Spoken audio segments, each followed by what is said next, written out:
Hi guys, welcome back to my YouTube channel. In today's video, we are going to be solving Structs in the Starkling challenge. The first task says address all the to-dos to make the test pass. So we have a struct named color struct. So a struct basically is a custom data type that can be used to group together related data. So for instance, let's say you want to get the data of students in a school, in a university, right? You need their name, you might need their email address, you might need the courses they offer, right, in school. So all these data are going to be grouped into a struct. You can name the struct student data or student details, right? So all these data are related to like each student, right? So this is just how like you group. It is an example of how you group like uh, struct, how you use struct, right? So in this to do, it says your struct needs to have red, green, blue felt. Okay, so just like what they want us to do. So we have red felt 252, green felt 252, blue felt 252. Okay, so that's what we have. So let's check in the classic C struct function, this test function. It says instantiate a classic color struct. Green color needs to have green set to 255 and red and blue set to 0 0. Okay, so let's green.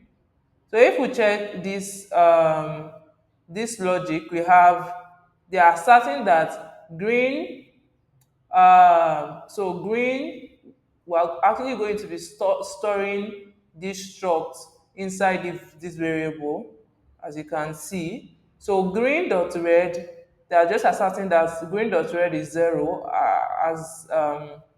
as they stated for us to do here, right? Green dot green is 255. Then green dot blue is also 0.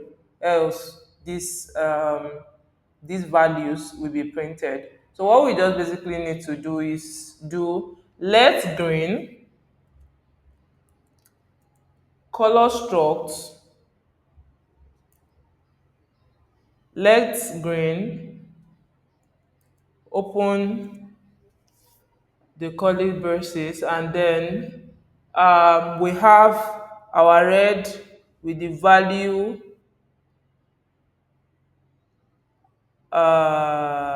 okay, red and blue are set to 0, so we have 0 for green is set to 255, then blue is set to 0 as well. Yes, so this has to end with a semicolon because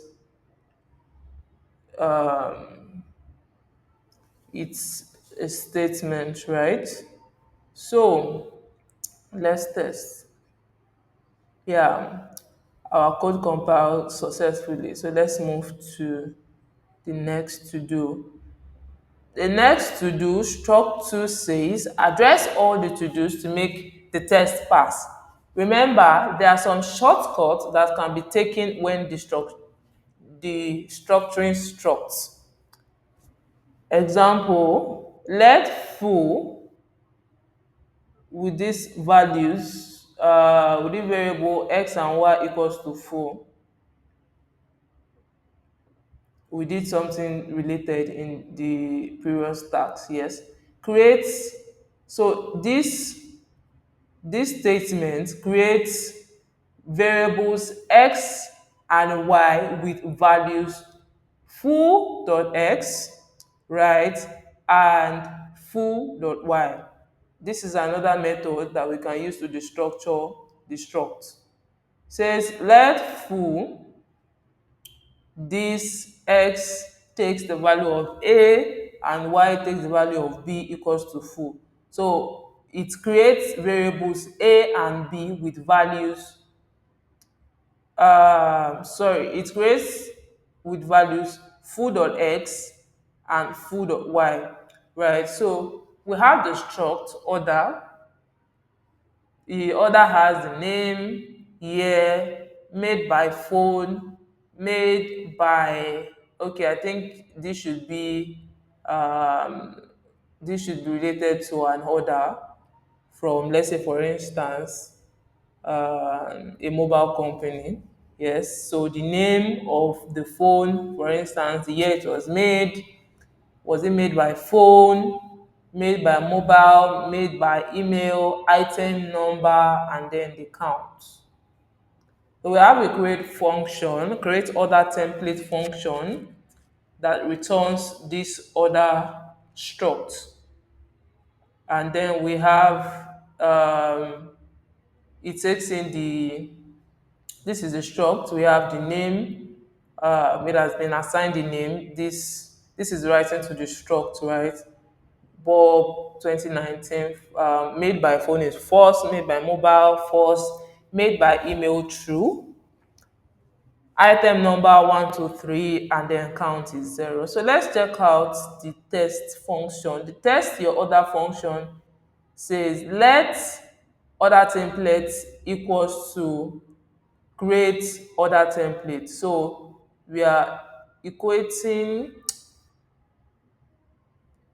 order template, we are creating a new variable here, equals this, right? Equals this create order template. Now our to do is to destructure your order into multiple variables to make the assertion pass.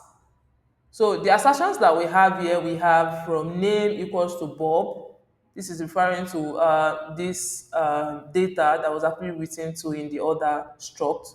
Here is this, okay. What we basically need to do, they've already helped us, so we need to do, and then according to the int that was given here, so we can basically do let's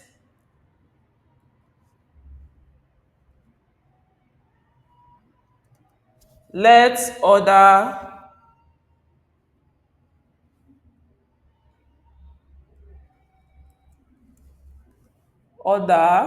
then we are going to have each of these variables, name, year, made by phone, made by email, made by mobile, item number, and then count, right? And then we're going to say equals to this. So basically, this is how we destructure. It's as simple as that. So name, first of, we are um, order template is equals to create order template, right? And then we are written to the struct, right? The name has Bob, year as 2019. So the structuring basically, so we do let order, we write out the variables in the order and then equate it to order template, right? And then it basically takes the values for each variable. So if we are to test it, this is going to pass. This is going to pass just fine, right? This is going to pass. So it's just something that we could just do if we could just do order.name. So right here, order template.year, order template.year will give us will come here, will give us 2019. Other templates dot made by mobile will also give us false. And okay, yes, our test compiled successfully. So the next let's move to the next before we move to the next task. Some things that we need to know about struct. If you notice, I didn't really follow the order. So yeah, made by phone made by phone came first, made by mobile next, but I didn't do made by mobile next. I didn't made by email. Order doesn't really matter while using struct. It's not like tuple. Order does matter when using tuple, but with struct, order doesn't really matter. Another thing you need to know is that when the structuring in Cairo, the variable names must match the struct field names, right? So the struct field names are from name to count. So whatever you're writing to also must like match the name, right? Also, all fields must be included in the destructuring pattern. It must be included. If we clear one now, it's not going to work. It's not. So let's test it. We are going to we expect this to actually fail.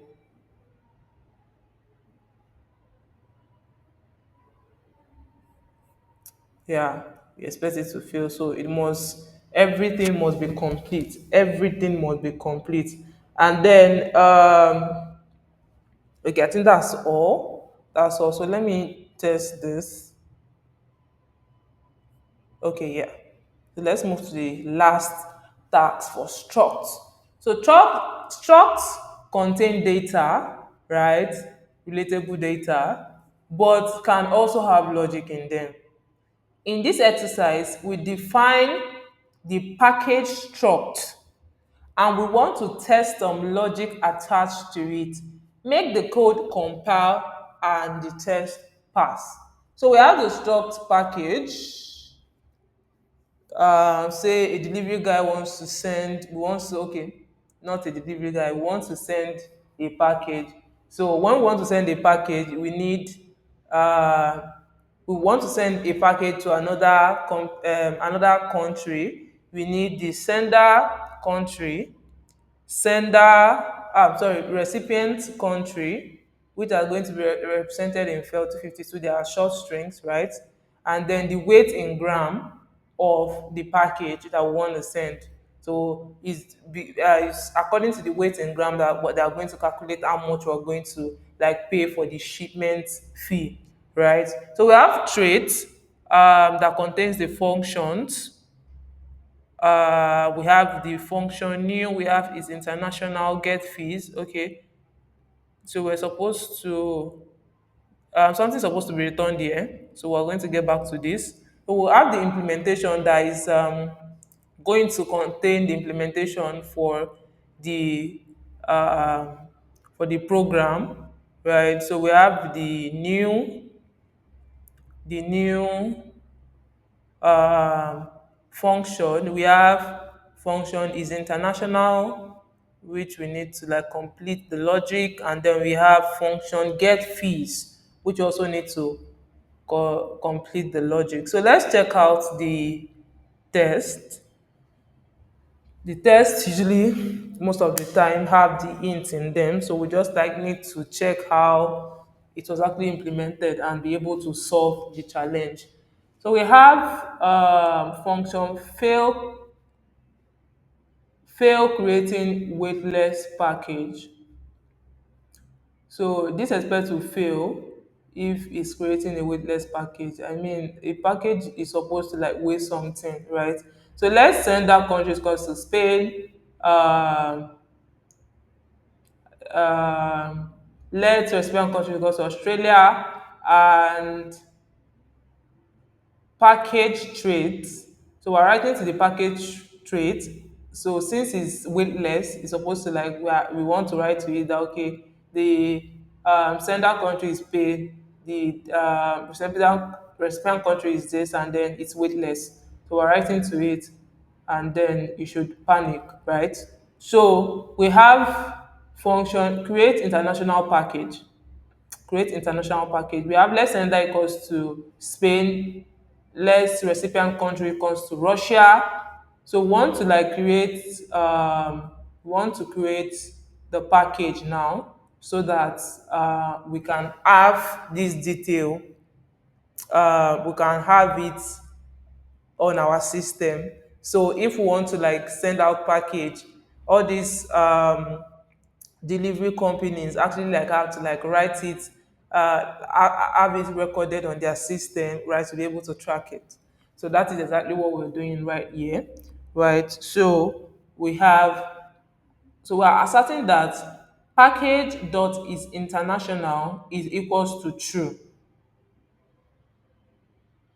is international equals to true, else not international.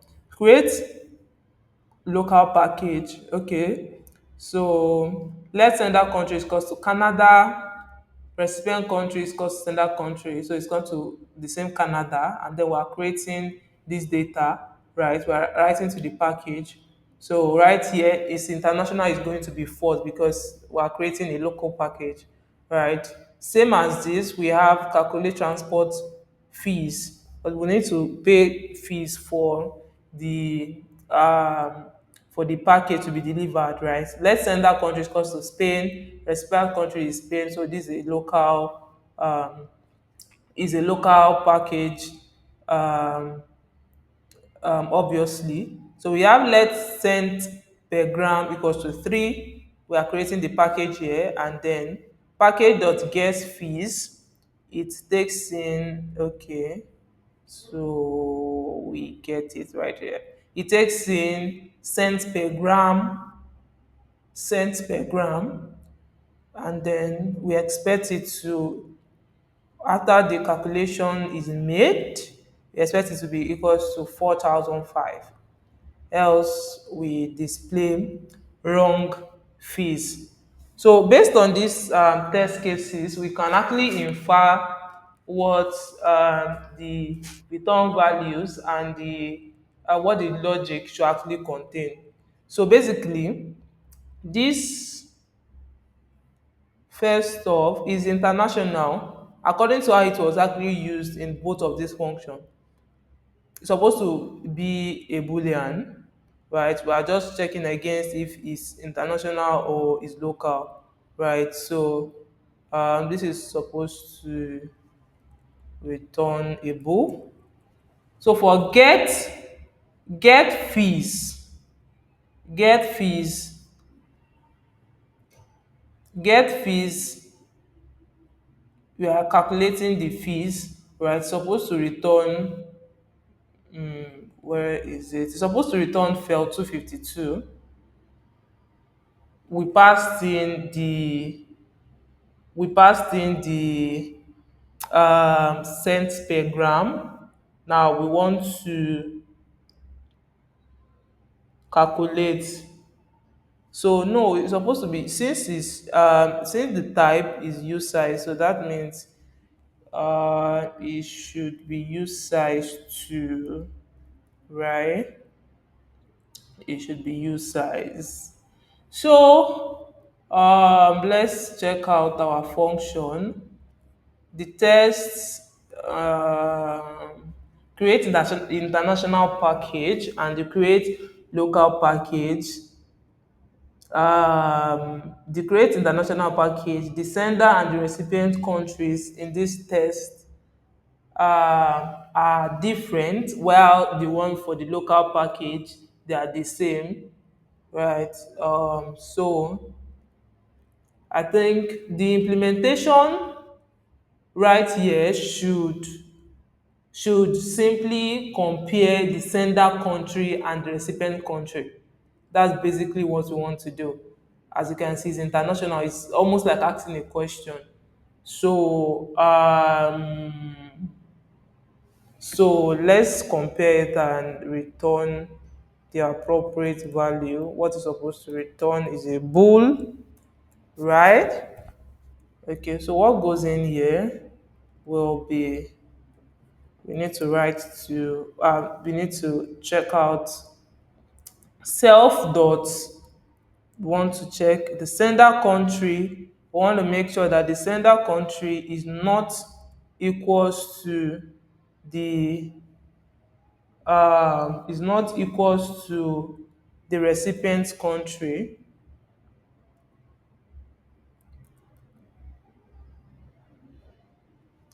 Okay, that should work. Right? If it's international, sender country is not supposed to be equals to the recipient country, so it should return um, true if it's not equal or false if it's equal. And then the get fees is taking in the cent per gram. What did I just do? Okay, and then oh, what am I doing? Okay, this u size, u size. We just basically need to calculate this. So first off, we need to get the weight in grams and then multiply it with the cent per gram that the company is willing to charge. I think we have that all sorted out. Let's check in the test if everything. Okay, so let's test, and yes, our code compiled perfectly. Thank you for watching. In the next video, we're going to be moving to move semantics. So we have just about 1, 2, 3, 4, 5 to go.